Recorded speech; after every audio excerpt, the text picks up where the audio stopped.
Hey guys. Hey, hey, hey. You guys will be able to tell throughout the night that I am nervous. I am very nervous.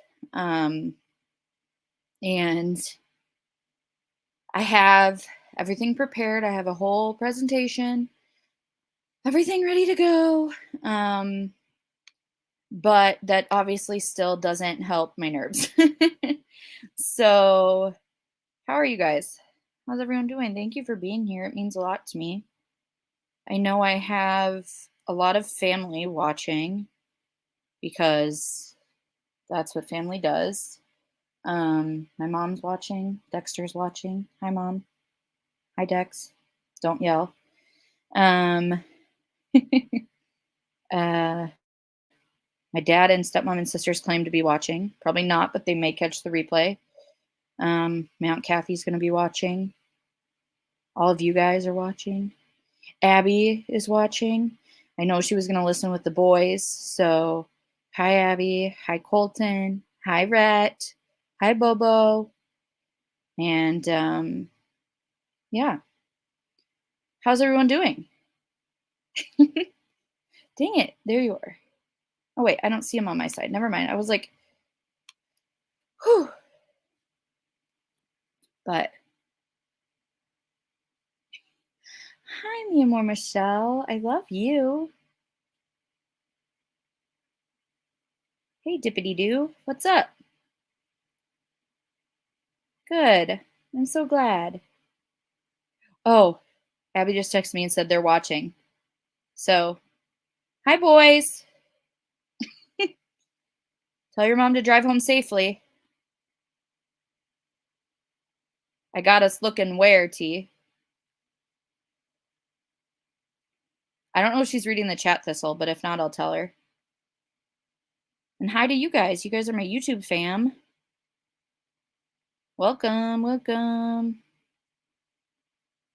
Hi, Abby and boys. Everyone's saying in chat since hopefully you're driving and not at home yet and not reading chat.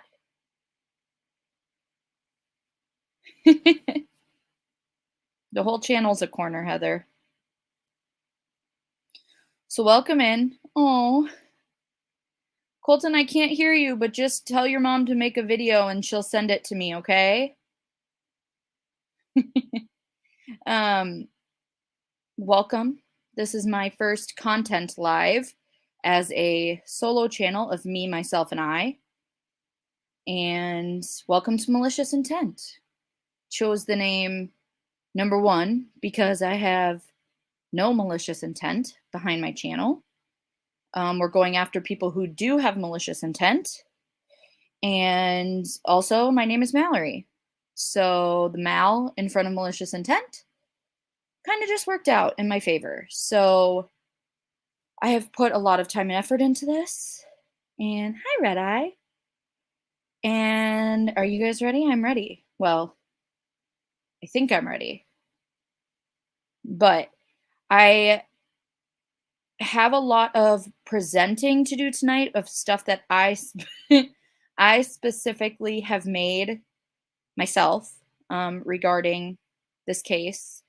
And it's going to be the type of thing that kind of covers my whole screen. So one thing with that is that you guys won't see my picture or me talking. You'll just hear me. And then also, I won't be able to see chat as much. So I have the smaller chat out to the side so I can see if anything goes down. I also have my wonderful, beautiful mods here, which are more than mods to me. They're very good friends of mine. I love them to death. And they're here to have fun just as much as you guys are. The only links that they will be dropping are my email and other people's, other creators' channels. So that's what we want. We want recognition here for these cases and for the people who are doing these cases for the right reasons. So, but are you guys ready to get started? I love you too, Thistle. And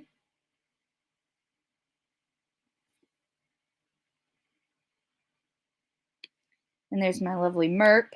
Go easy on Merp. She's not a a moderator-ish person, but I love her nonetheless. Oh, sorry, T. My bad. My bad. All right. All right. Let's do this. So, how many of you guys have heard of Shannan Gilbert?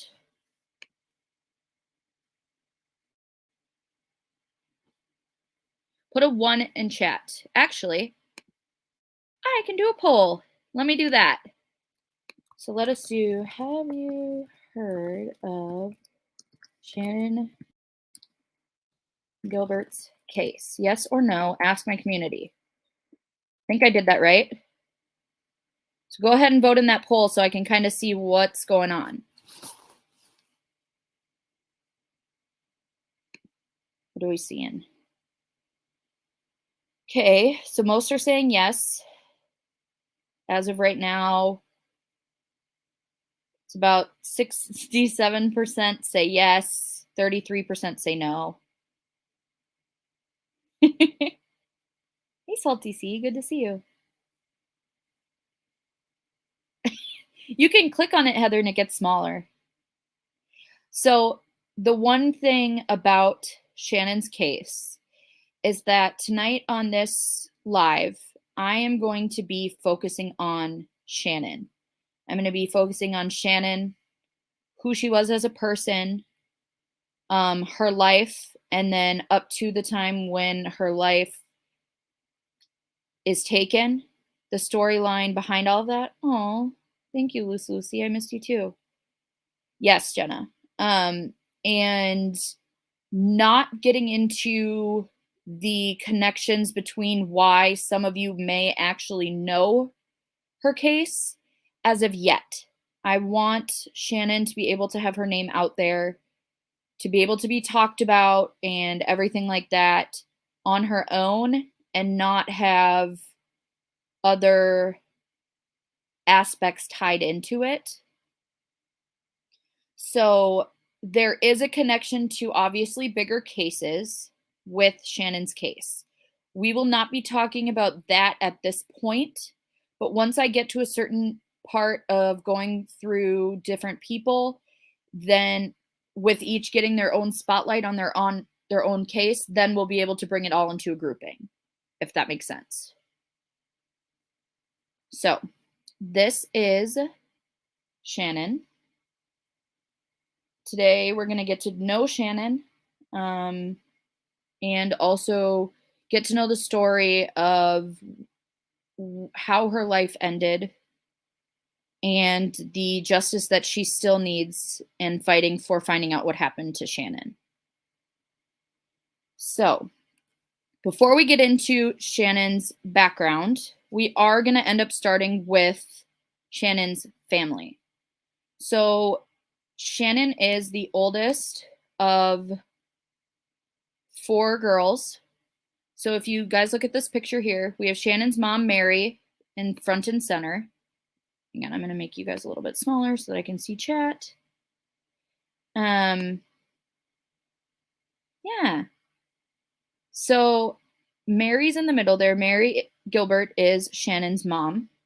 We then have Shannan Gilbert, which I believe she's in the back because she's the oldest. Sarah Gilbert, and then Sherry Gilbert, and then Stephanie, who goes by Stevie, and her last name is Smith. I believe it's Gilbert Smith. But she is their half sister, but to them, obviously, half doesn't mean really anything along those lines. So these are kind of the, I don't want to say players because they're actual people. These are the people that are within Shannan's story, that way you guys are introduced to them so you know who I'm talking about as we talk going forward. So the next aspect of this is going to be the timeline.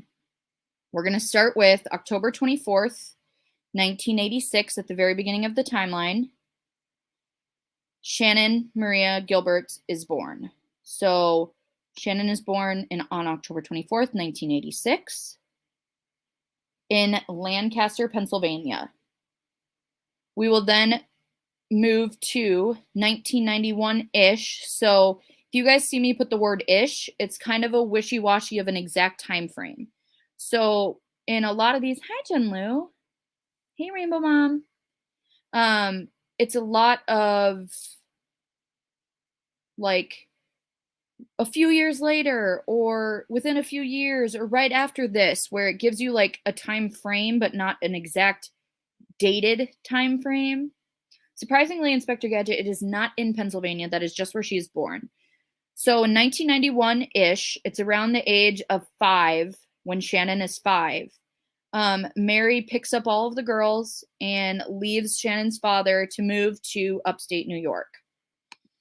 So when we're looking at a map here, we see here's New York at the very mid bottom of this. And then to the right, you'll see Long Island. And then if you go straight up past Yonkers, up till New Paltz is where she goes to high school. So New Paltz in New York, where she goes to high school, and then going and moving to Allenville. Yep. Hi, Bubble Pixie. Thank you. Is where they moved to get away from her dad. So apparently the rumor was that she left Shannon's dad due to his utilization of drugs. I believe it was a certain one that starts with H. That was his hero, if you catch my drift. And that she just didn't want everyone around that. She was over it, so she took the 4 kids and left. And so now let us get to.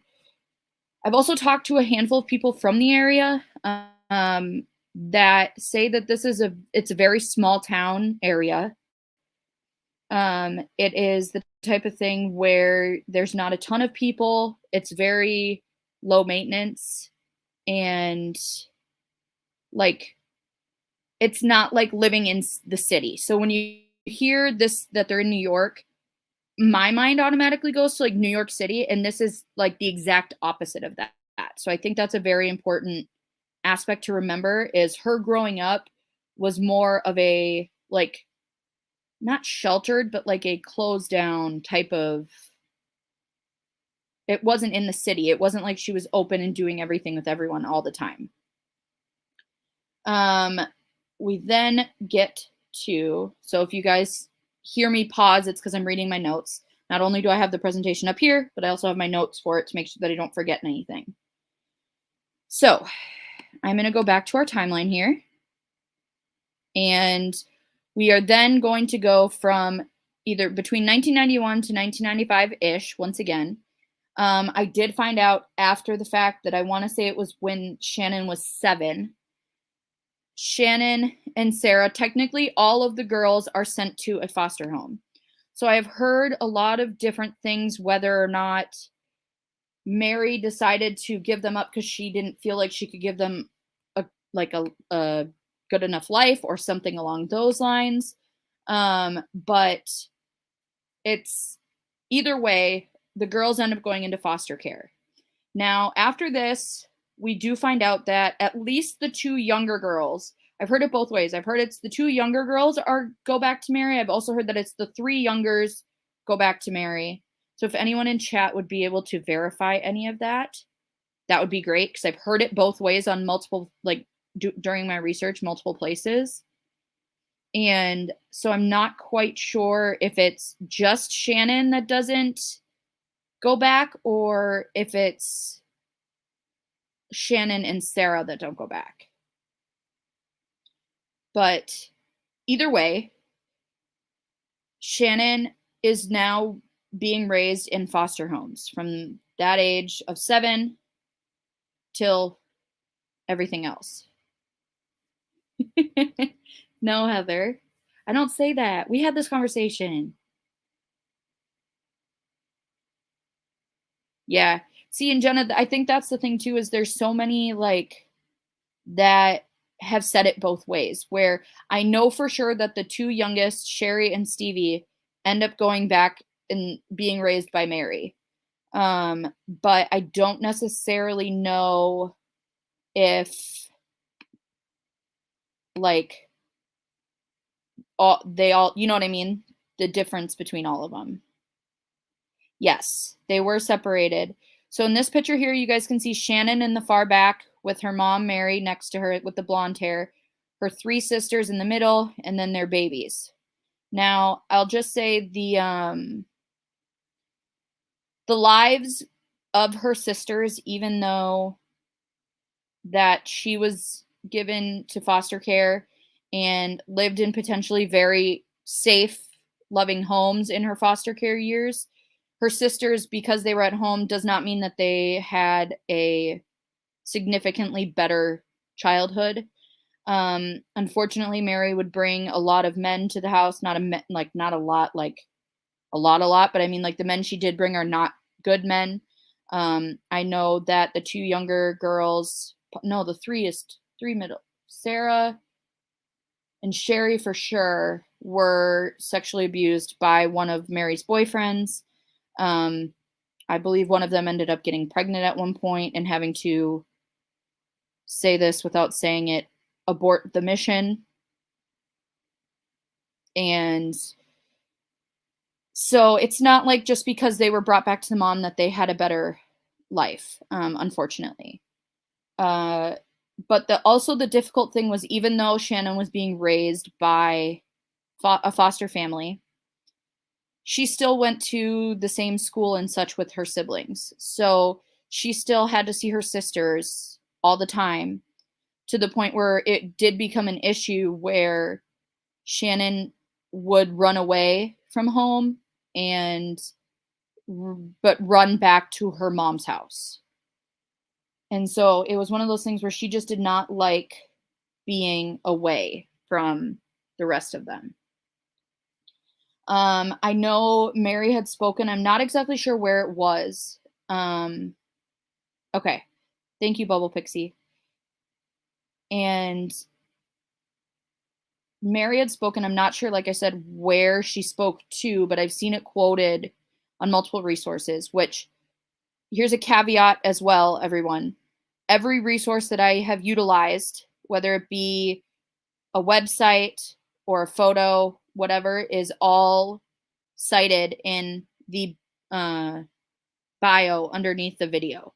So any of my information, where I found it, anything like that, is all going to be cited under the video. I have done an entire resources references log under there.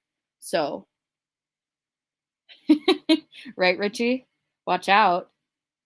But back to that. So in multiple places, it is stated that Mary had said that she did not want Shannon back, potentially because of how difficult Shannon. Yeah, it actually is T. It was cited in MLA format. I just couldn't do the indents because of the formatting on the actual thing. But yes. And yes, Norse grandma, I promise. You'll probably find one, and maybe I slipped it in there on purpose so that way you would know. But yeah, hashtag stop comma hate. But anyways. Oh, maybe it was APA. Whatever one I used to get when I got my master's. It might have been APA. Whatever one you have to indent every line after the first one. Mary's mom said that Shannon was too difficult to raise, and that Shannon had a binge eating disorder, and that she had really severe mood swings, and that she was just too difficult for her to manage. And so it's yeah, you're good. It's later found out, she finds out at a young age, I want to say it was around when Shannon was 12, that she was diagnosed with bipolar disorder. There's not a ton of information on the specific type of bipolar or anything like that. I know that bipolar disorder is something that has a very wide range of types and, symptoms and everything like that. But it's something that I'm not as familiar with. Like, I learned a lot about it in school, but not to the aspect that I feel comfortable talking about it. Like, I don't feel I have the extent of knowledge on it. So I'm not exactly sure what type or anything like that, but she was diagnosed with bipolar. She was on meds until high school when she did stop taking her meds. She had claimed that she didn't like the way that they made her feel. They made her feel very shaky, and she kind of just quit them cold turkey. She was not a fan of how her meds made her feel. We then get into Shannon. I'm going to bring back up my timeline now. We see that in 2003-ish, once again, it says at 16, but it doesn't say when at 16. Shannon ends up graduating high school early at 16. And so, sorry, I'm trying to read through my notes. She was known to be a very hard worker. She was very intelligent. She had everything going for her. She had a big heart. Hey, Kate. Hey, struggle is real. And she was very determined. She was determined to make a better life of herself versus like just kind of giving in to what the circumstances laid out for her.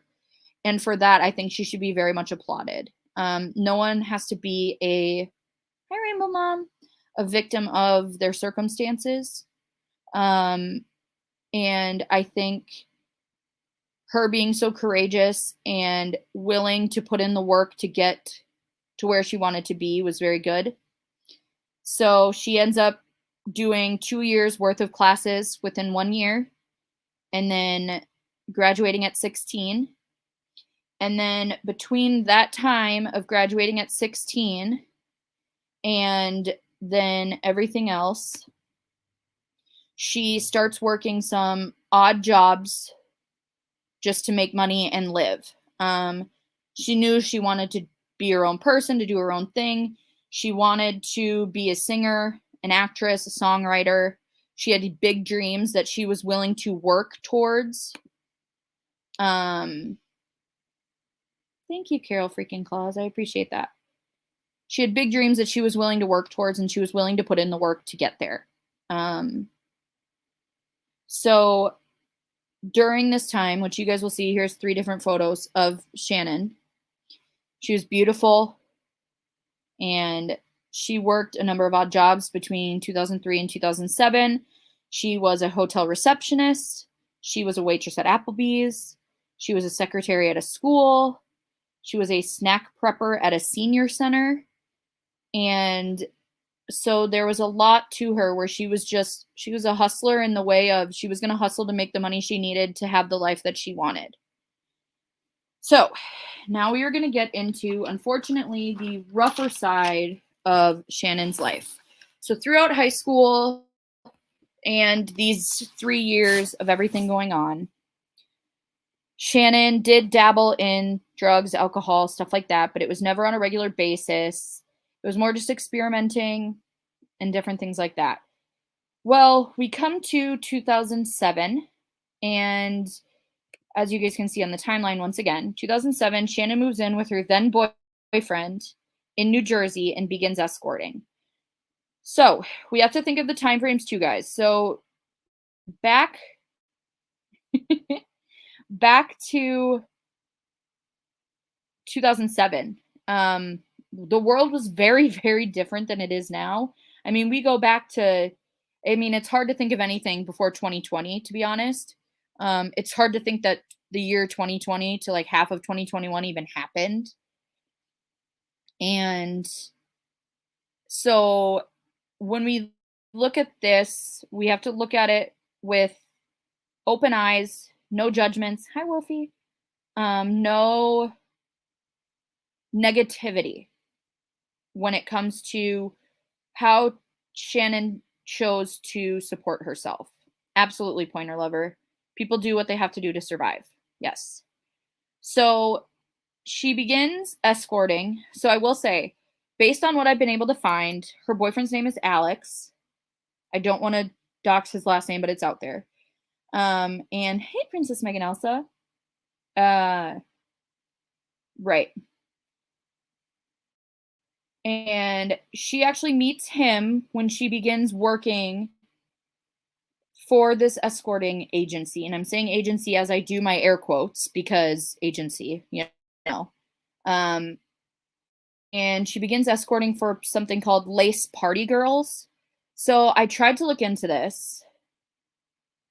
So a while, Jenna. Jenna asked how long were they together, if I know. I know that he was still in the picture when she goes missing in 2010 and that she moves in with him in 2007. So it was a long term, but I think it was very tumultuous, which we'll get into. But the actual, like, them meeting and everything, he potentially met her there and was her driver at some point is kind of what I'd been able to put together from different sources. And they obviously started dating. She's still escorting for Lace Party Girls, which was considered to be, and I say this in parentheses, but an established prostitution ring, which I don't even know what that all would entail. But I went and looked, and surprisingly, there is still a Facebook page for Lace Party Girls. According to their business Facebook page, they are run out of Hackensack, New Jersey. And the quote at the top of their page says, "At Lace Party Girls, we offer companionship to the working class." So, this it's but that has not been updated since like 2013 or something. So it's not an active page, but it's a page that's still up from back in the day that I was kind of able to look at.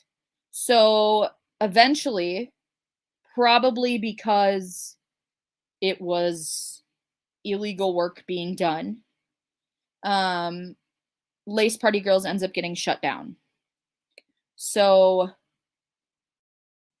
Shannon ends up losing her money flow. She was kind of in the same money flow as 350 a night or an hour type of thing. Well, with this, and it's with this established clientele. They claim it's for the working class. I'm sure it was just for whoever was willing to pay for it. And the thing is it's companionship.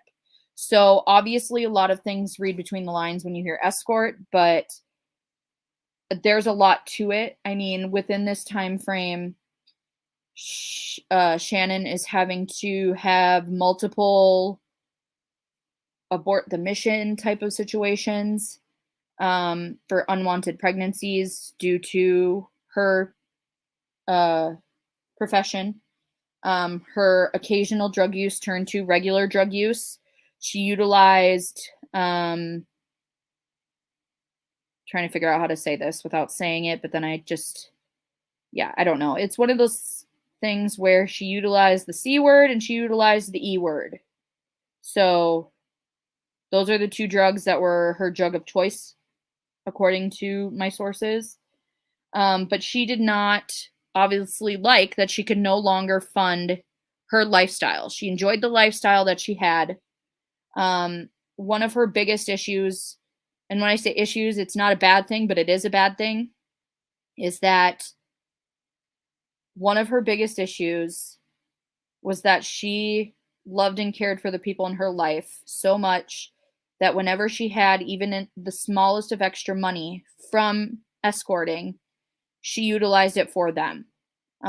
She was known for buying her mom fancy gifts and her nieces and her nephews and her, like, everyone. She was a giving person to the point that, yes, she enjoyed her lifestyle, but she enjoyed giving back to the people that she loved more than that. And at this point, it was not something that she wanted to give up. So within this time frame of Lace Party Girls being shut down, Shannon losing her money flow, um, she ends up moving in with Alex's dad, so her boyfriend's dad, um, who is in Jersey City. Well, she's trying to look for a new escorting agency to go through.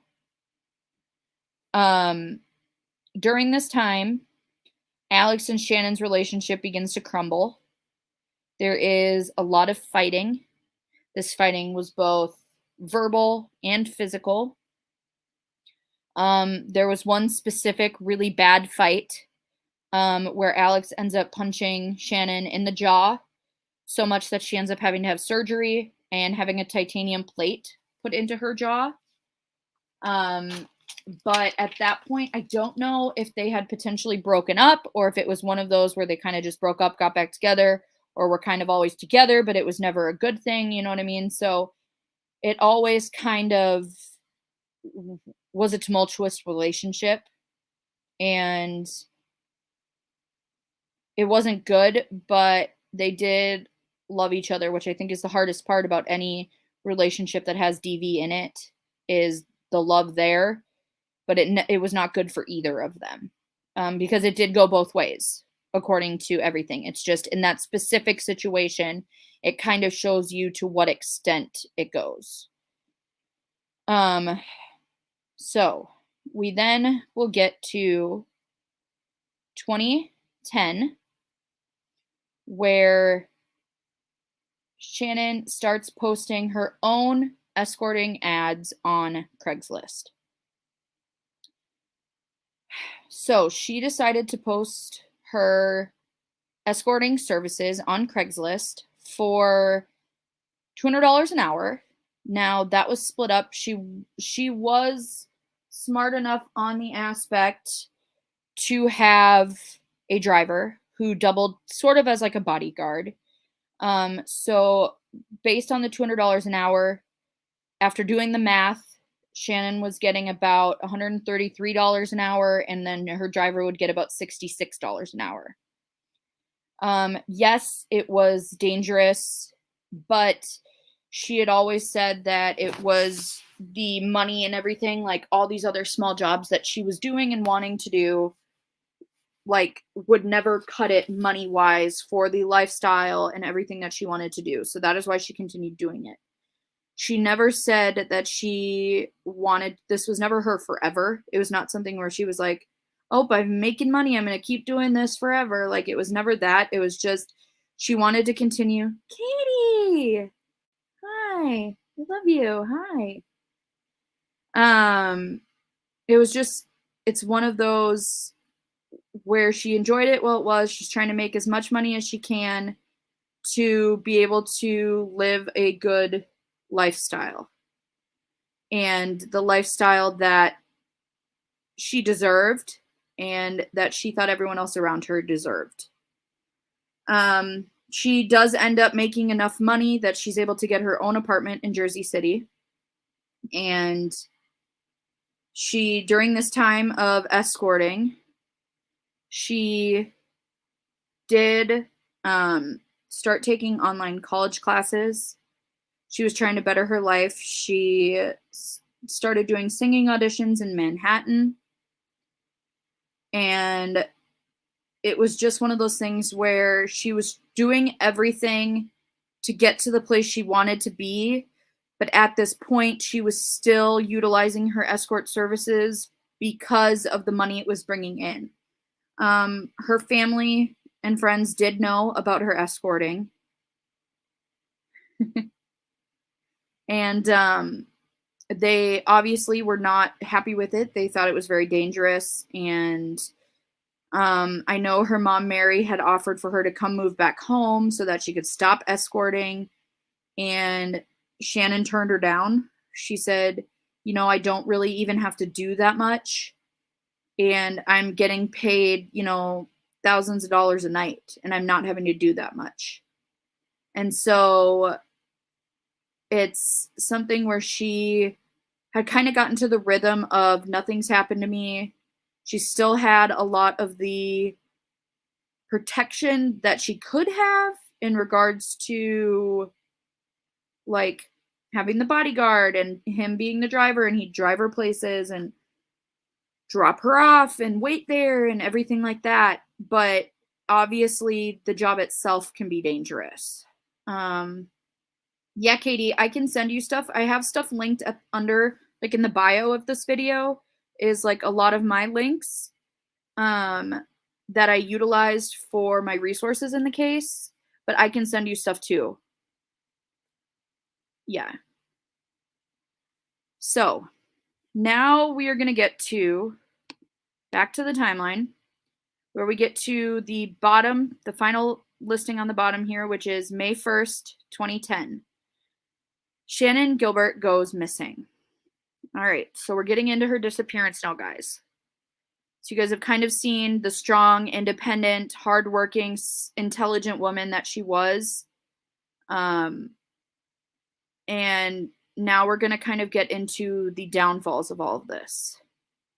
So I'm first, once again, going to introduce you guys to the people who were involved in everything this night. So first we have Michael Pack or Pock. I'm not exactly sure how to pronounce it. It could be either way. And we have Joseph Brewer. So Michael was Shannon's driver. He drove a black SUV.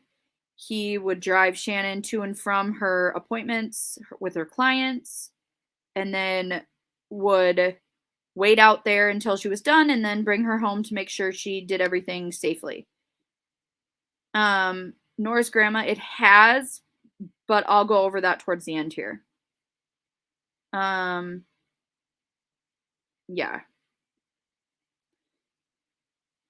Yes, pointer liver, absolutely. And then we have 46-year-old Joseph Brewer. He was the client of the evening. He lived on Long Island on Oak Beach. He was extremely wealthy. He, I believe, was a retired finance guy, and he had just separated from his wife and when he hired Shannon for her services. She usually doesn't go out that far to Long Island. Obviously, she lives in Jersey City. But she definitely, he wanted her companionship that night, and he was willing to actually pay more than her original $200 an hour. He said, hey, I'll give you $250 an hour, whatever it takes to get you out here, and so on. So, Michael ends up dropping off Shannon at Joseph Brewer's house on Oak Beach on Long Island. So we're in New York on Long Island. Oak Beach is a part that is a very, very wealthy aspect of like area of Long Island. It's all marsh except for like the really expensive houses. And yeah, we will be listening to that too, guys. So drops her off, and then a few hours go by. Michael is just sitting outside in the SUV.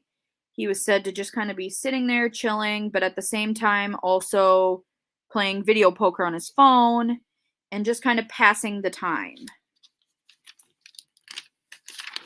So sometime after 2 a.m., Michael sees Shannon come out of the house and go over to Joseph's car and starts looking around for something in the car for about 15 minutes and then goes back inside. He originally says he thinks it could have been that she was looking for some type of drugs or something, but he didn't know. That was just his assumption based on kind of how she went out there, looked around, and then went back inside. 15 minutes later,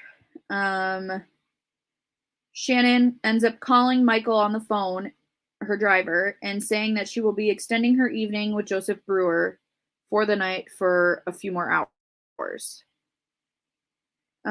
So this all happens between 2 a.m. and 5 a.m. At 5 a.m., Joseph Brewer ends up coming out to ask Michael for help with Shannon because she seems to be in an absolute panic. there were quotes of him saying that she was delirious and couldn't be talked to, was just freaking out. And we end up finding out later on that there was a 911 call that Shannon had placed that night. We will be listening to that, but I also want to preface that there was another 911 call because during this 911 call, Shannon ends up running from Joseph's house and I'm going to add this back in here. Running from Joseph's house and banging on neighbors' doors. No, so this is, she came out to look in the car around 2 a.m., Jenna, and then he comes out around 5 a.m. saying that she's delirious, all this stuff, and that they can't control her, and she keeps saying that they're trying to kill her, and all these different things. So it was within like that 3-hour time frame that all happened. And so I have seriously, why does it want to do this to me? Hang on, guys. The video here. But I want to preface that there is another 911 call of one of the neighbors that she goes and bangs on his door, which we will end up talking about him. But these are all compiled into one video. So I am going to leave it for the first little bit so you guys can kind of hear her demeanor and everything along those lines. Yes, of course, Jenna. But I will be pausing in between this, obviously, for fair use and everything, but there's also just a lot of it that I want to take in, but there's also a lot of like mumbling, and you can hear both Michael and Joseph in the background and everything like that here. Before I play this, let me make a trigger warning banner. Add banner.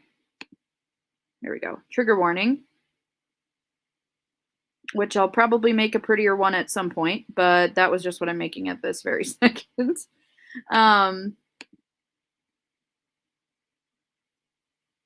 Yeah.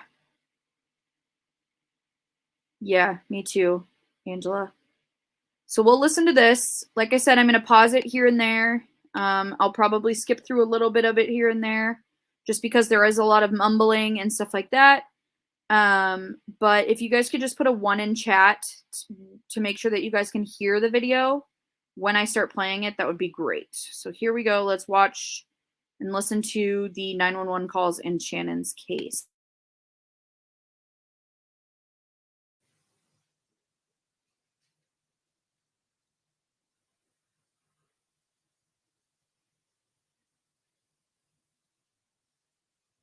State Police, Trooper Fry.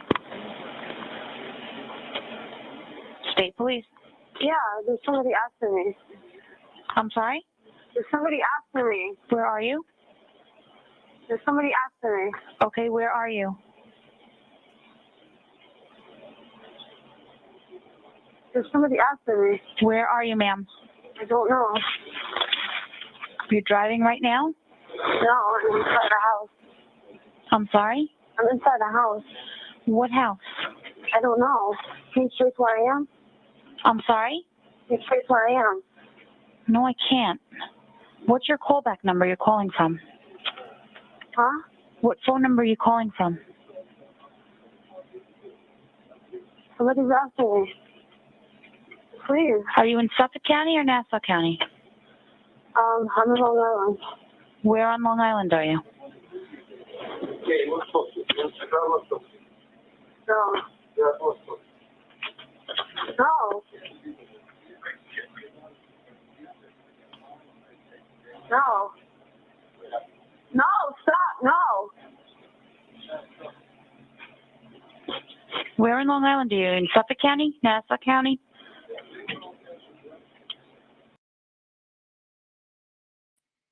So I see some of you guys asking in chat too, along the lines of how could they not have traced her call? And so back in 2010, it wasn't like as adamant. Like obviously if you were on a home phone or something like that, or if your specific cell phone, it wasn't something where it just like pops up with a ping, kind of like it does now. Um, like I'm sure at some point at that point they could have actually tried to look up where she was. But in that exact second, within the first few minutes, it wasn't something that was like like very fastly able to be utilized. Hey, Avery. So yeah, it's like something where we think in 2010, like when I think back to 2010, which I know everyone hates when I do this, but I was a sophomore in high school. And I think back to then and I'm like, everything was back then. Like we had everything back then. And to think that they couldn't trace a call back then is so crazy to me. But then I have to think about actually how far ahead we have gotten in since 2010 to the point where it's already like 13 years later. So I think there's a lot that could have been done if they had more of a time frame, but not necessarily an on the point, where am I at this very second, I'm tracking your cell phone type of situation, if that makes sense. But okay, we'll finish listening. Huh?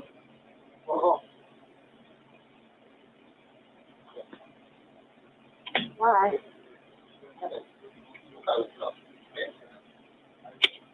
Why you call me by my name?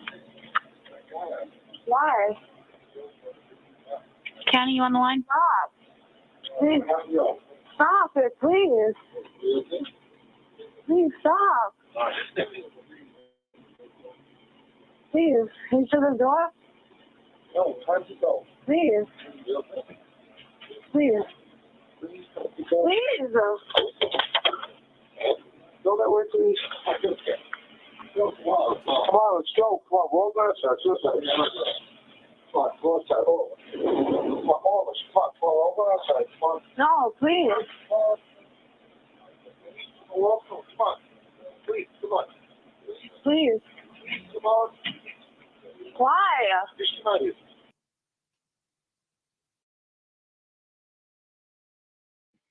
So as you guys can hear, there is a lot of, it's supposedly the we Heather is Michael Pock and Joseph Brewer.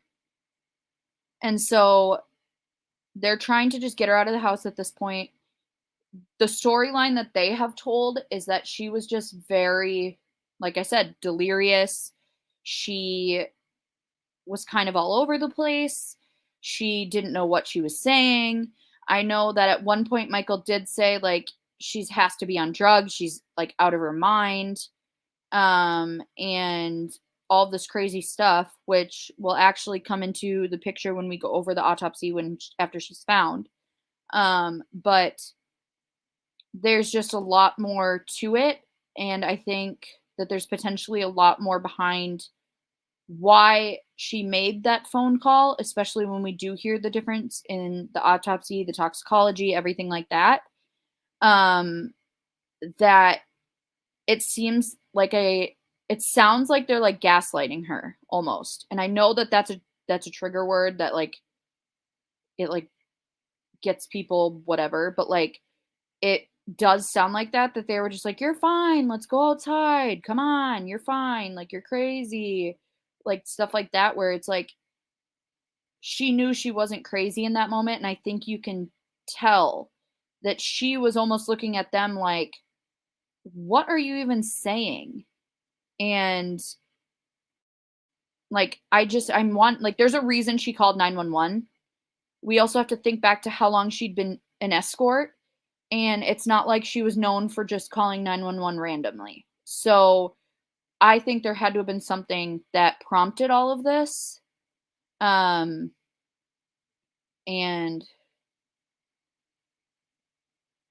what do you mean, K-Brace? So, oh, thank you, Aaron. All right. So we're going to kind of skim through the rest of yes, Jenna, that's kind of it. Oh, yeah. I was like, I didn't say your name and I know your first name and I don't think I was saying that either. But yeah, pointer lover. And that's kind of where I'm sitting too. Something happened in that house. So we're going to kind of scrub through the rest of this. So if you guys give me a second. Oh, hi, Callie. My sister just texted me and said she's watching. I don't know. I think so. You can do it with anything. We're going to kind of just skim through this and see. I'll let you guys kind of see what the rest of it is. We then end up getting to Gus's 911 call, and which is the neighbor that she bangs on the door of. We then hear her run away from everything and everyone, and then at the very end of everything, at the end of her call, there is a scream, which I will say, trigger warning, that it's obviously never good to hear someone scream, especially when you know that they're in distress. So at the very end here, just know that once we get towards the end of this, to just brace yourselves for, if you aren't wanting to listen to the very end, just once I scroll towards the very end, there is a scream that comes out. It doesn't sound like she's necessarily, hey, Lynn, that she's necessarily like screaming because something's happened to her in that moment, more of just like a distress scream. So let us keep playing. I'll go upstairs. You leave. I'm going to go upstairs. You leave. I'm going to go upstairs. Okay? You leave, please. Please, take care. My hold. All right. What's the matter? Are you okay? What are you going to do? What are you going to do to me?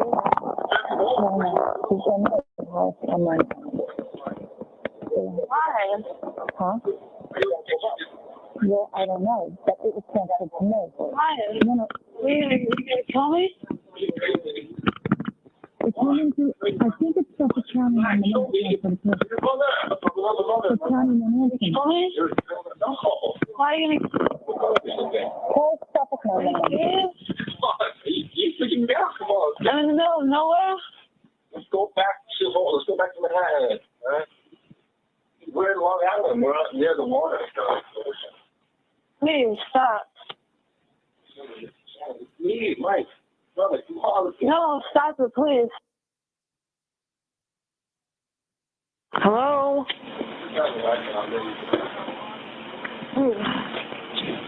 Hello? Please.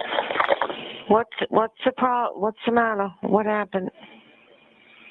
Hello? Please, get me out of here, Lee.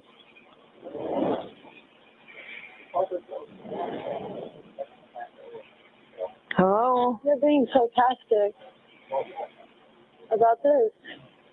You were part of this all along. I have met him just now. Shannon then ran from Brewer's house at 8 the Fairway to Gus.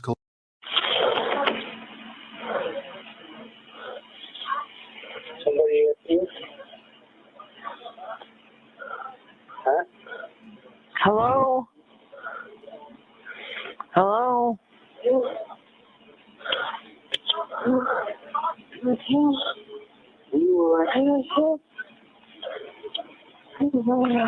Don't keep yourself hurt. Where are you going?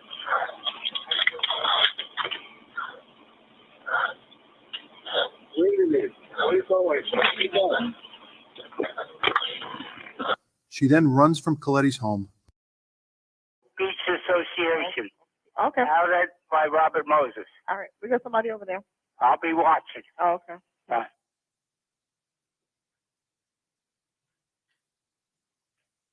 Suffolk Police 875. What is the location of your emergency? 43 the Bayou. Some woman is knocking at my door. What town are you in? Oak Beach Association. What's the nearest corner street now? Ocean Parkway. She says she's in danger. Do you know her or no? No, I don't. I'm not letting her in. She's banging on your door now? Yes. Did she say what kind of danger? No. Oh. And we live in a gated community. What's your name, ma'am? Barbara Brennan, What's there a name to that community? Oak Beach Association. Oak Beach Association. And I have an elderly mother here. All right, I'll get somebody right over there, okay? Okay, thank you. You're welcome. This is drone footage and footage shot from the ground showing the marshland. It was taken at the same time of year and time of day as when Shannon went missing. What's going on? Okay, so pausing it here for just a second. There's a few things that happen in there. I noticed a few of you guys in chat did pick up the you've been a part of this all along, which is very interesting to me. Another one of you had asked if this was the first time that she had seen him. I don't know the answer to that, so I don't want to say yes or no, but I do know that he was very adamant that he had hired her due to the fact that he had just separated from his wife and that being a thing. So if he just separated from his wife, that's why he hired her for her services. It makes me lean towards the fact that it was the first time that she'd been there, but I'm also don't know, because why would he be like, no, I want you here, I'm going to pay you extra to drive all the way down here? But is he just someone who had a lot of money that was willing to do so, type of situation? I don't know. If anyone in chat knows, please let me know. But like for fact, I do not know. Yeah, Heather Brad, exactly.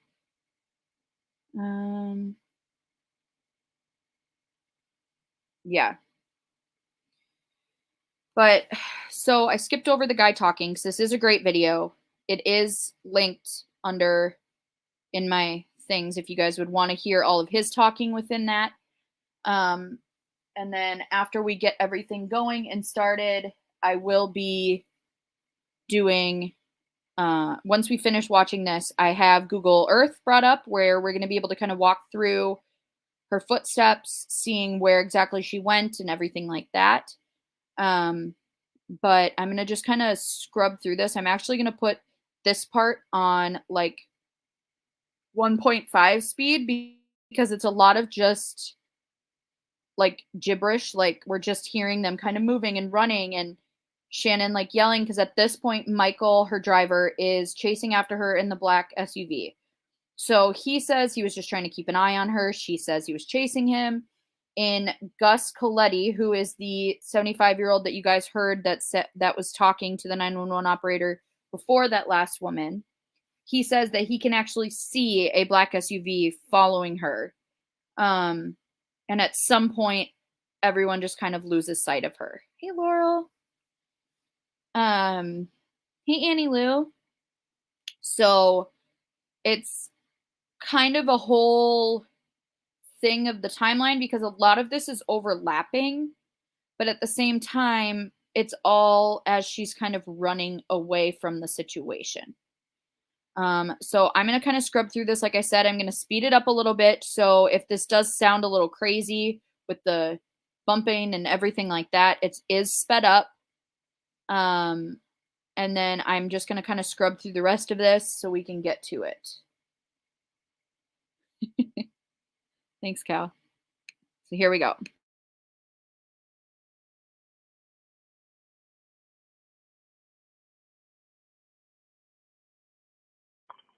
Well, that's the afternoon. What? For the afternoon. Somebody is harassing you? After me. Who? Can you trace her in? Let me talk to him. Some of this also goes back into when the second 911 operator comes into the call and is going back through that as well. So you guys will kind of hear it go back and forth, but I want to make sure that we get all the 911 audio out because I do think it kind of tells a story of that night.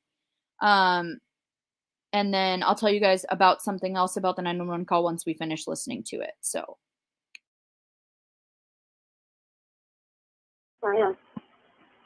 Let me talk to him. Live at Jones Beach. You're at Jones Beach? Live at Jones Beach. All right, let me connect you to state police. Stay on the line. Why?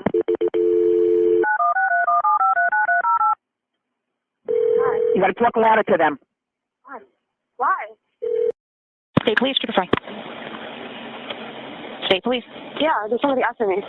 I'm sorry? There's somebody after me. Where are you? There's somebody after me. Okay, where are you? There's somebody after me. Where are you, ma'am? I don't know. You're driving right now? No, I'm inside the house. I'm sorry? I'm inside the house. What house? I don't know. Can you trace where I am? I'm sorry?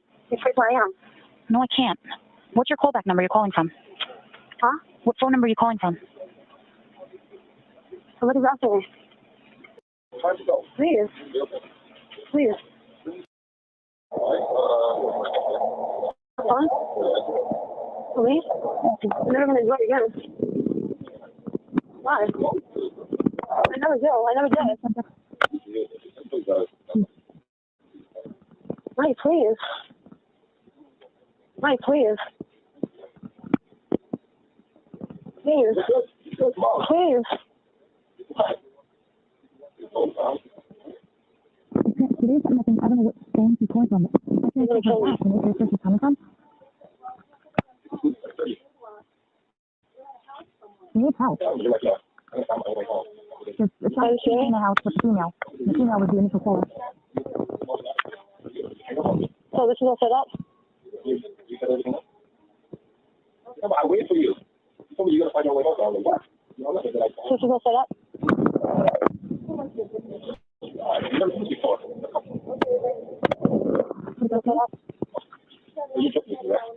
Why? All right, I'll say I was lying. I was lying. You did? Why? It was a 631 number. Why?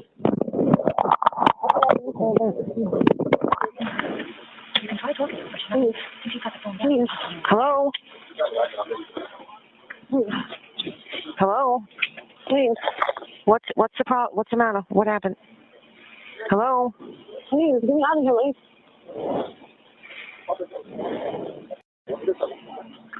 Please. Please. Every time I can then Okay, fine. Get out here. What's the phone? Oh, it does? What, Suffolk? It's got to be Suffolk, right? Hello? Stop it. Stop it, Mike. Hello, where are you? Huh? Where are you? What's your name? What's your name? Shannan Gilbert. What's your name? Shannan Gilbert. Where are you? I'm right I'm in Long Island. And what's wrong? Huh? What happened? These people are trying to kill me. Where are you? What's your address? What's your address? What's your address? No, Mike, stop, Mike, here. Mike, stop. Mike, stop, Mike. Mike, stop it. Where are you? Mike, stop it. Mike, stop it. What's your name, Shannon? Huh? Mike, stop. Come here. Where are you? What's your address? Hello? Yeah, hold on a minute. I gotta tell you the address. Tell them something. Mike, stop it. You have to find something. Mike. Where are you? Mike. Are you in a house? Yeah. Mike, stop it. What town are you in? Long Island, Mike. Where? Stop, Mike. Where in Long Island? Stop it, Mike. Mike, stop it. Mike, stop it. Where in Long Island are you? Hello? Yeah, tell me. Where in Long Island are you? I don't know. They're gonna kill me. Are you in a house? Are you in a house? Yeah. Whose house is it? I don't know. Who is Mike? What's his last name? Mike what? How old are you? What's his last name? What's his last name? What's his last name? Shannon.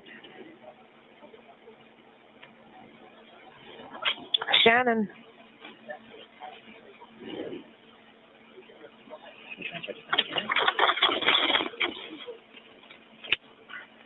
Shannon?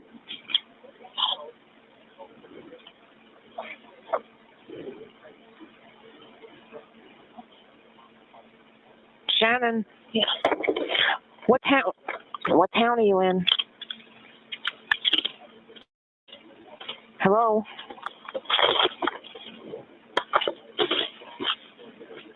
What's Mike's last name? Hello?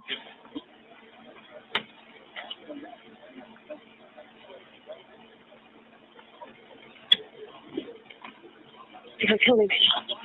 One of the guys said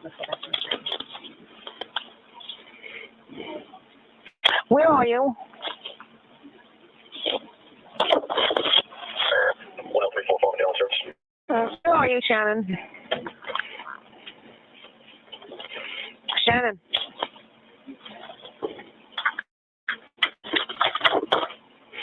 Shannon. 104, 923, Ray. Shannon.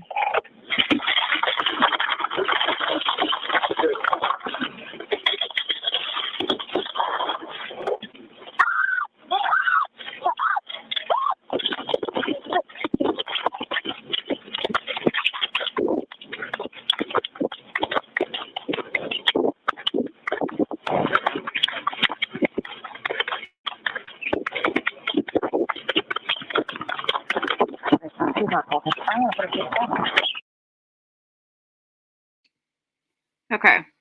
So, as you guys could hear, yeah, that was her screaming. But you can also hear her running after that. So, like, the whole story and the time frame and everything, it's obviously, because we know of the outcome, it is very eerie to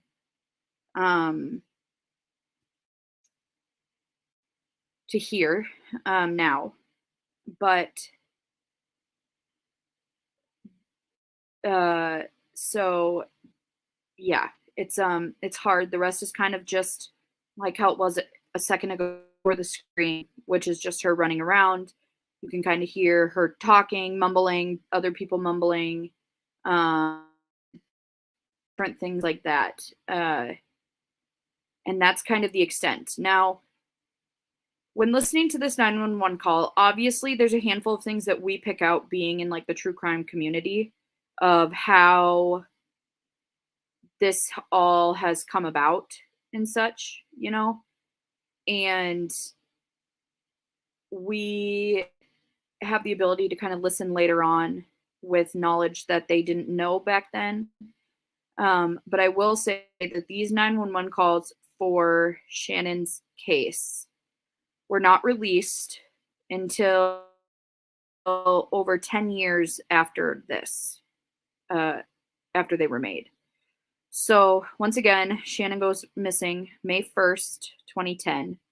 I believe it's not till either the end of 2020 or the beginning of 2021 that these 911 calls are actually released. It is never stated why they waited 10 plus years to release them.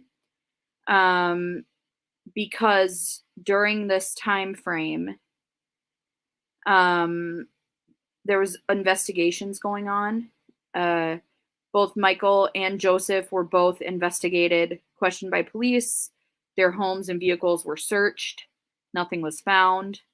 And at some point during her running and everything, Michael lost sight of her while he was trying to chase her and everything else. So there's just a lot to it. It was not actually, hey, Jake Hells. It was actually not long after the next day that her on and off again boyfriend Alex, as well as her mom and sisters and such, actually reach out to Michael because they were wondering why she never came home, or why we can't get a hold of her. And they were reaching out by the next day trying to figure out what happened. Like I said, they were both questioned, searched. Michael did make a statement at some point that him and Joseph Brewer took polygraphs and passed them, but law enforcement would never confirm or deny those claims. And so there's a lot to it. I know Joseph Brewer did come out and state that there was no drug use that night, which can be somewhat hard to believe, but just based on everything that we've seen and heard up to this point. But that has been kind of his claim all along. So let me bring this up for you. And we will be going over the Google Earth here. So we have, I'm going to make sure that you guys can see. Okay. If you guys can see here, we have Joseph Brewer's house right here. Is everyone doing okay? We're good? Good to keep going?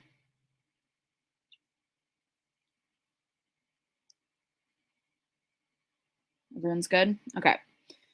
So we have, hey,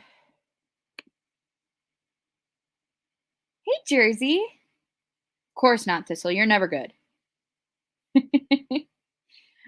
We have Joseph Brewer's house here.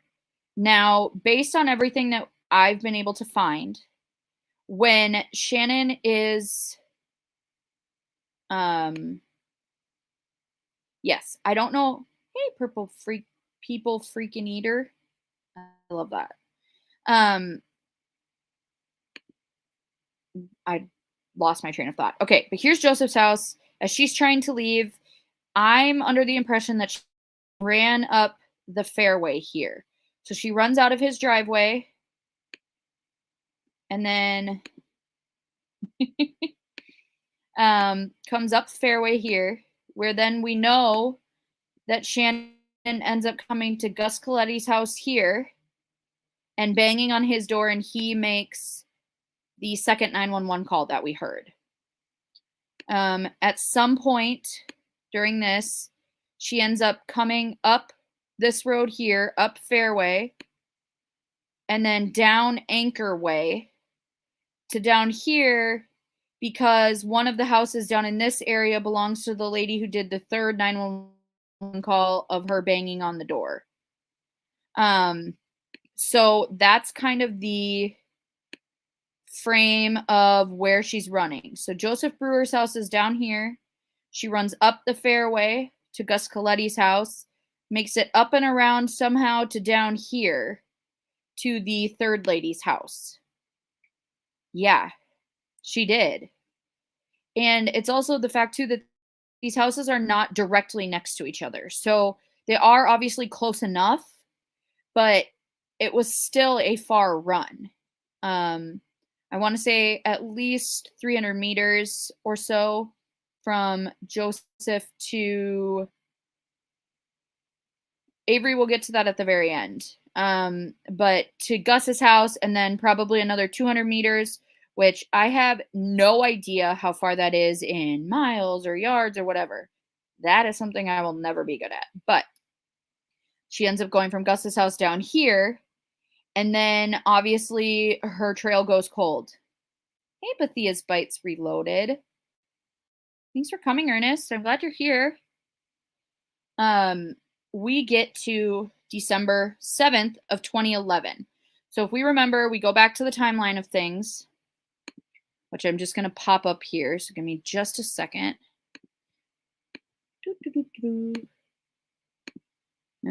Pop this up right on top of my map quick. But we get to, she goes missing. This all happens, what we just went over, May 1st, 2010. Now, December 7th of 2011, so about 18 months-ish after she goes missing. There are belongings found in the area. So if we scroll up just a little bit, we come into this big open marshy area here. Oh, you're good, Lynn, no problem. And Shannon's belongings are found. So this is December 7th, 2011, about 18 months after she goes missing in the first place. They find a pocketbook, jeans, shoes, and her cell phone. And if you guys can notice, there's a little like line that goes from Anchor Way to kind of where her belongings are found. And this was a man-made like culvert that was made for the people who do like the mosquito spraying, for them to be able to go through the marshes. So it is in the swampy, marshy area. I know Thistle. But she kind of went along a path, it looks like, down through that little self-made culvert. Yes. So they're out there looking, they find this, they're continuing to look, and then we come to December 13th, 2011, so 6 days after the pocketbook, jeans, shoes, and cell phone are found. Skeletal remains are located just not, I mean, it was a decent distance from where everything else was found, but Shannon's remains were ultimately found. They were found, like I said, December 13th, 2011, 18 months after missing. And they were found like within like walking distance or running distance, I guess, from everything. Because if we zoom out, you can see the things here. So we have Joseph's house, Gus Coletti's house. One of these houses in this little C formation here is where the third lady's call was from. We have Shannon's belongings being found here, and then eventually her remains are found up here. So her belongings were found on the 7th of December, 2011. So 6 days before her body was found. I don't know, purple freaking, oh my gosh, that's going to get me every time. Purple people freaking eater. I think probably eventually they did, because obviously these people are aware of their own addresses, so they'd have the address. But I think by the time that they would have gotten there and figured out what happened and all this, like everything was gone. And it was just like a whole thing, you know? So now we're going to kind of get to the aftermath of Shannon's remains being found. There is an autopsy that is performed. The original cause and manner of death was accidental drowning. That pissed a lot of people off, especially because those people had been able to see the autopsy report and the findings and stuff like that. No, Jane Doe. And so there was a lot of controversy. Hey, Carrie G. Regarding the autopsy being done. Now, after the original autopsy, there was a man named Michael M. Baden. He is a very famous physician and board-certified forensic pathologist. I want to say that he is most known for... Hey, Melissa. He is most known for being the forensic pathologist in the O.J. Simpson trial. So he is known for doing these well-known, high-profile cases, and so on. So he ends up going over the original autopsy, going over all of the findings, everything like that, and he puts out a report. I'm going to be reading the report verbatim just because it's short, but I also think that it's important to get to the point of what he says. But I will say that there are aspects of this that are not accurate, but more along the lines of facts. I don't know if that's like not facts regarding her autopsy, but more facts regarding like the overview of the case itself. So this was a direct response to an email. You can see it's by, let me make sure I'm sharing it before I continue. Okay. Michael M. Baden, MD. And we're going to kind of read through this. So this says, Dear Mr. Ray, which I am going to stop in between and let you guys know when things don't make sense. But we will read on regardless. Dear Mr. Ray, I have reviewed the Suffolk County Medical Examiner's autopsy and toxicology reports, the New York City Medical Examiner's Office forensic anthropology report, and photographs that you sent me relative to the death of Shannan Maria Gilbert. So I will say the first thing that gets me is they spell Shannon's name with an O instead of an A, which is wrong. She spelled it Shannan, not ON. So that was one thing that stood out to me as being annoying. But I mean, I think he was more of a second viewing of everything. So it was a little bit like not as much, but you know, that was one part that got to me. So it says, I've also examined the skeletal remains and obtained medical history from Miss Gilbert's mother. Shannon, 23 years old, was last seen alive in the early mornings of May 1st, 2010, running from the house of Joseph Brewer in Oak Beach, Long Island. Her largely skeletonized remains and some of her dispersed belongings were discovered in a nearby marshy area on December 13th, 2011, almost 20 months after she had disappeared. Once again, there's a little bit, hey, your full name is showing. Just saying. But I like your shades.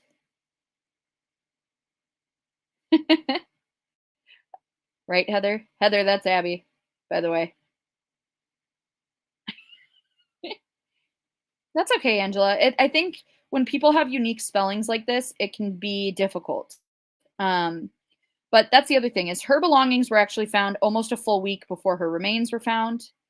And so on and so forth. So, hey, Quinny. It's good to see you. So that's another thing is her body and her remain. Yeah. Right, Heather. Her body, her remains, and her belongings were not found on the same day. So there's that.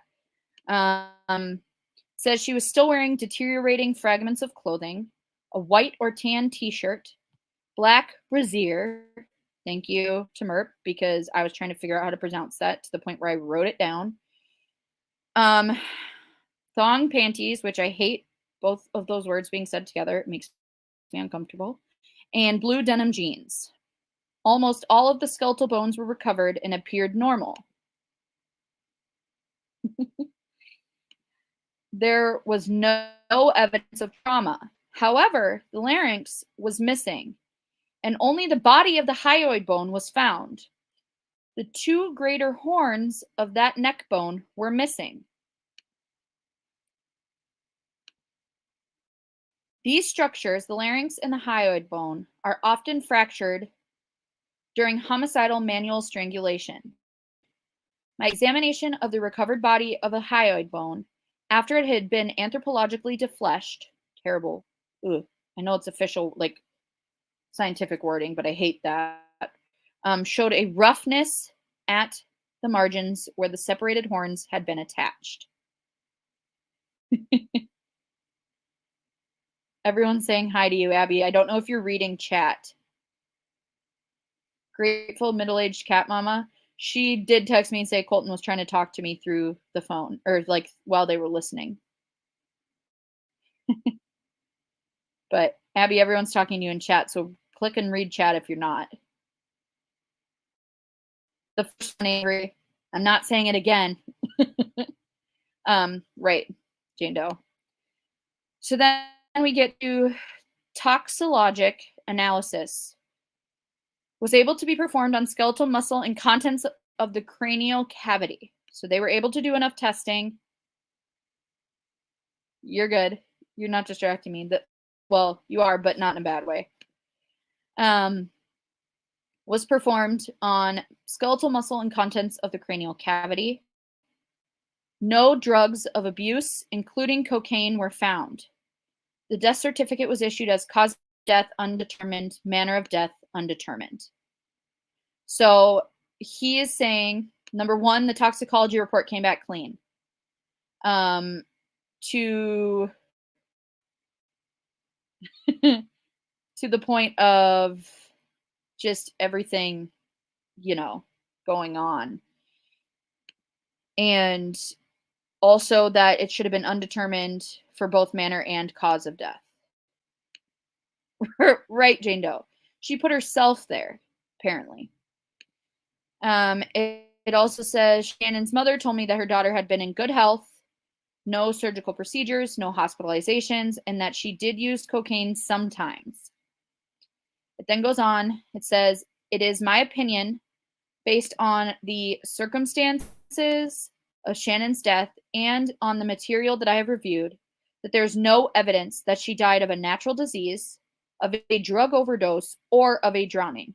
There is insufficient information to determine a definite cause of death, but the autopsy findings are consistent with homicidal strangulation.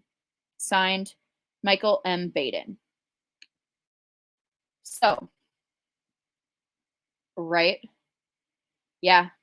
So originally it was accidental due to drowning. I don't know if it has officially been both undetermined at this point. I want to say it was changed to undetermined for both.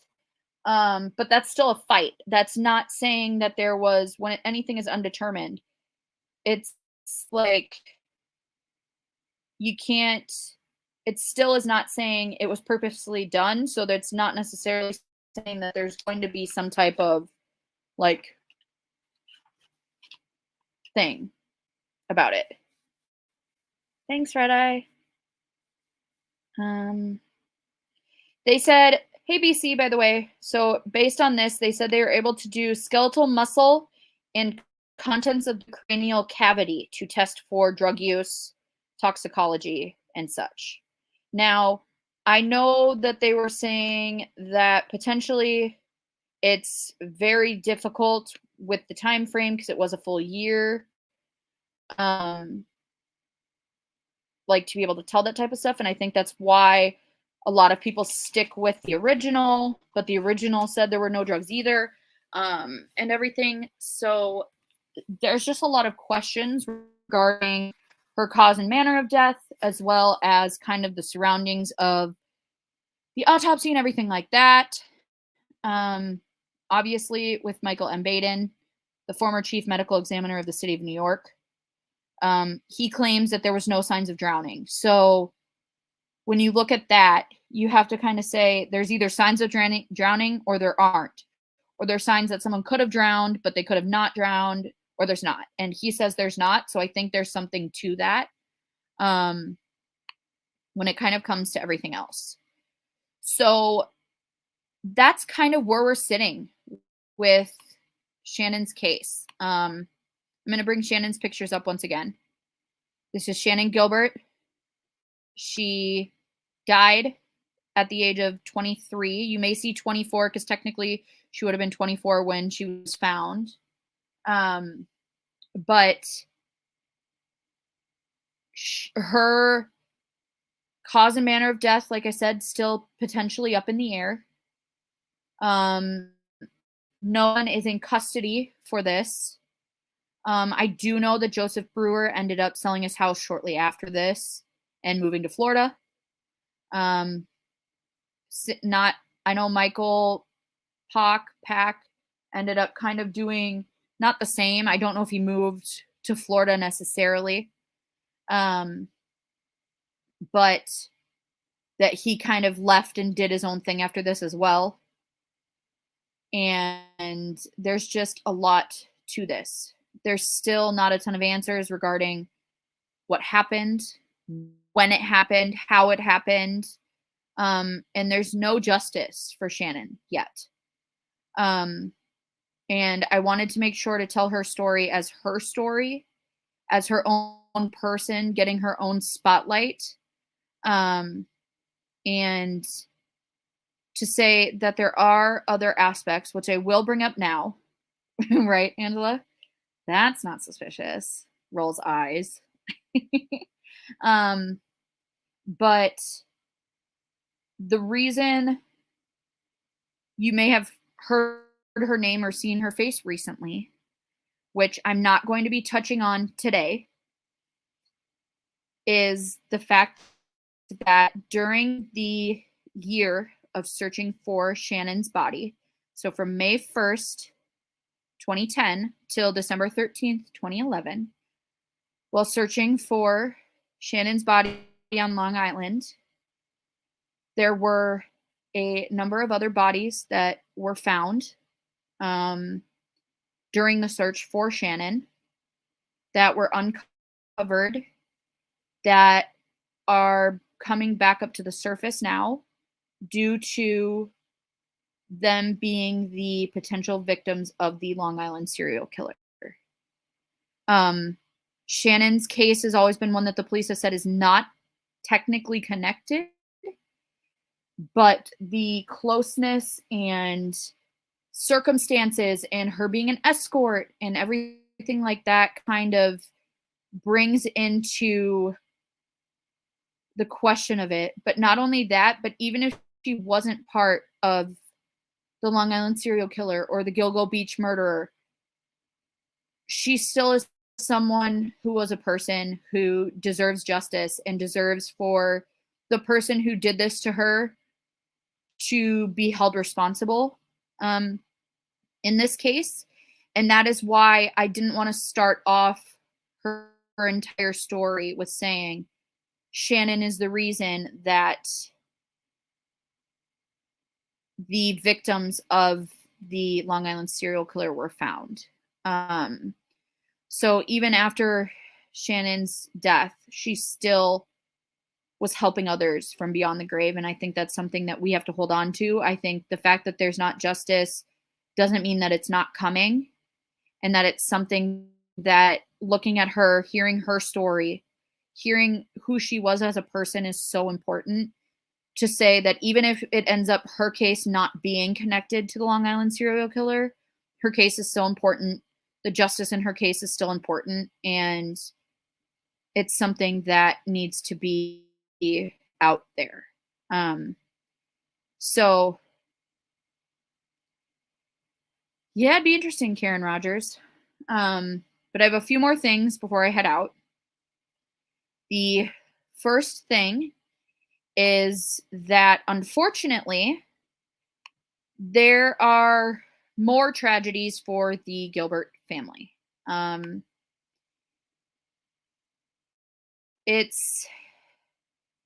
technically she ran away, Inspector Gadget, so that's kind of the whole thing, is they may have been the last persons to see her, but they don't necessarily think that they were the last people that she was seen with. They were questioned, they were searched, and nothing came of that. So unfortunately, there is continued family horrors for the Gilbert family, which surprisingly was not something I was aware of as everything was happening. But let me bring up this article. I'm going to screen through it. But unfortunately, Shannon's mom, Mary, was killed by Shannon's sister, Sarah. I don't mean to laugh. I laugh because I'm uncomfortable. But Sarah was Shannon's younger sister and was the one who was sexually abused by the mom's boyfriend. Ended up having to have an abort the mission, which, by the way, I stole that from the Pascal show. So if you guys don't watch the Pascal show, you guys need to go watch him because he is so good. But she ends up doing that. She actually ends up, after that, dropping out of school at 16. This is her sister, Sarah Gilbert. And getting really big into drugs and having a baby with her drug dealer, moving in with him. It was very tumultuous. They both have a long history of arrests, so on. She was still very close to her mother, but at some point in that time, Sarah Gilbert is diagnosed with schizophrenia. That's really the extent of what they go into about her diagnosis. But I believe it is in 2016 or 2017. Someone could correct me. Sarah ends up calling her mother over to her house, and she's living obviously on her own, but Sarah calls her mom over to Sarah's house and ends up stabbing her. So if we kind of scroll down this, 5 years after Sarah's sister was found dead. So 5 years is what? 2018? That doesn't make sense because she's maybe. So sometime between like 2017 and 2019, this happens.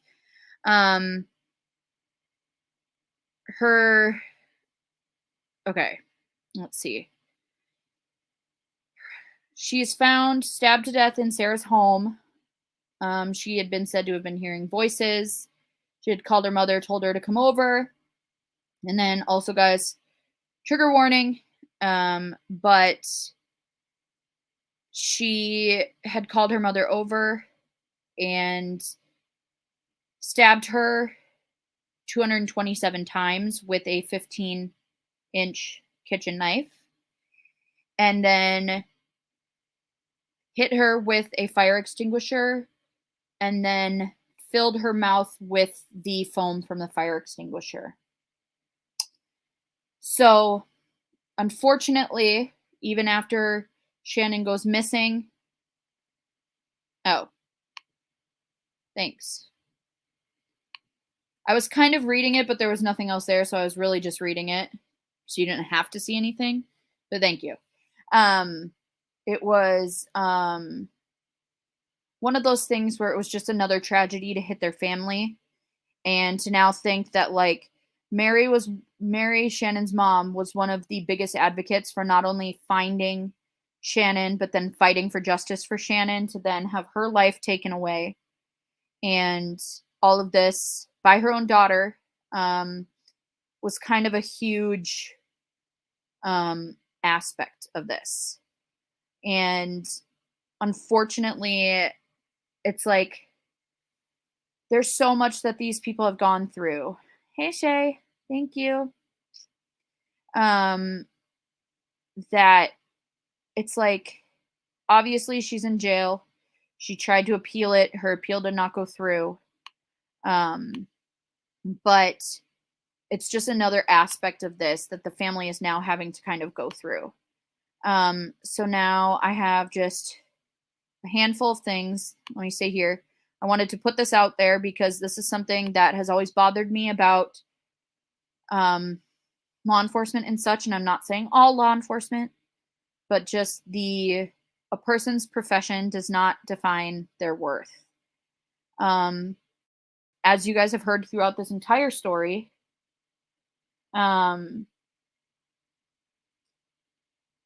their escorting was a big part of this. And yes, escorting is very dangerous and is obviously something where when people hear that someone is escorting, they automatically go straight to, like, that they are not worthy of as a person, or yes, hang on, Lori, I'll bring that up right now. And so on. But, like, that's not accurate. And no matter what a person does to earn their money, to make their living, to live, it doesn't mean that their cases and the crimes against them should be taken any lighter or not taken seriously. Everyone has someone who loves them. And for that person that loves them, everyone deserves the same, you know, focus and seriousness when it comes to this. So Lori here, this is the sister that ended up killing her mom. But it's definitely like one of those things. And like I said, guys, if you guys want to go back and read these articles more in depth, they are linked in the bio under this. And I just wanted to make it very known that just because someone is in sex work or, you know, the different things that are considered a taboo job or even potentially illegal, that not all these people end up getting into these situations or working in these professions because they want to. A lot of times it's what they have to do to feed themselves or their families, or they get in and they just can't get out. And I don't think that anything that happens along those lines needs to like change how police, law enforcement, or anyone takes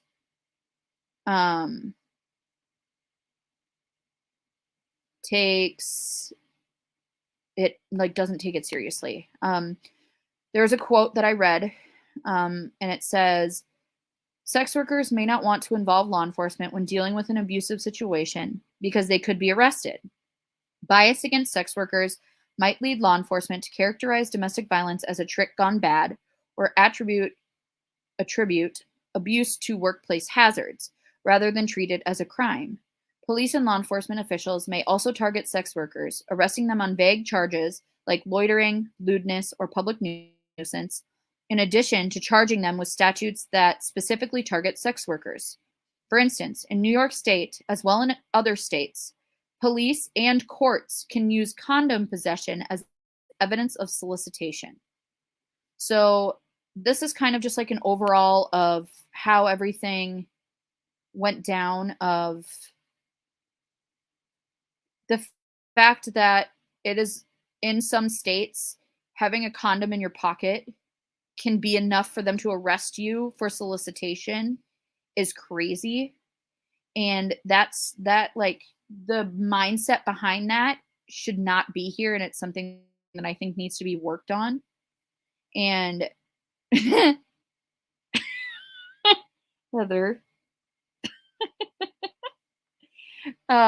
But it's just one of those things. So as I end off the stream here, I want to thank you guys. Thank you for being here for my first stream.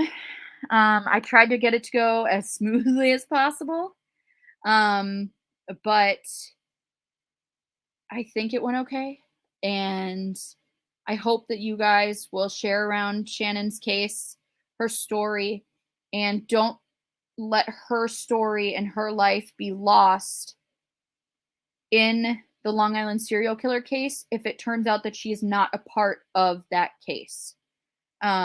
She is still a person who deserves justice and everything else.